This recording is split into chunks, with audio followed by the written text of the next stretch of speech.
नमस्कार दोस्तों, स्वागत है मेरे चैनल में आप लोगों का। तो मेरे जितने बड़े भाई बहन और माता पिता हैं मैं उनको प्रणाम करना चाहती हूँ और मैं आप लोगों को एक बहुत ही प्यारा सुहाग गीत सुना रही हूँ। मेरा गाना अच्छा लगे तो वीडियो को लाइक शेयर सब्सक्राइब जरूर करें और प्लीज मेरे चैनल को ज्यादा ज्यादा सपोर्ट करें। धन्यवाद। हथवा में लोटा डोरी लोटावा में पानी जी चलनी सुहाग सींचे बाबा का दुलारी जी चलनी सुहाग सींचे बाबा का दुलारी जी चलनी सुहाग सींचे।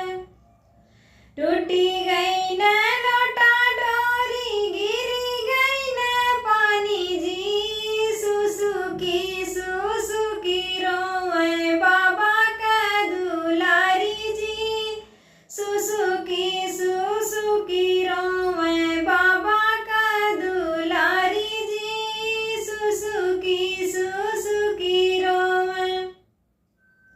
घोड़वा चढ़ल आवे ससुर के पुताजी कौने गुना रोत बाटू बाबा का दुलारी जी कौने गुना रोत बाटू बाबा का दुलारी जी कौने गुना रोत बाटू।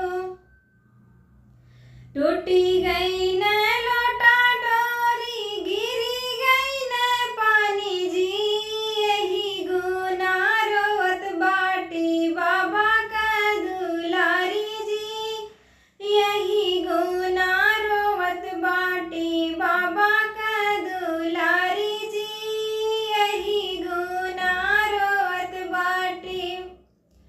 जोड़ी देव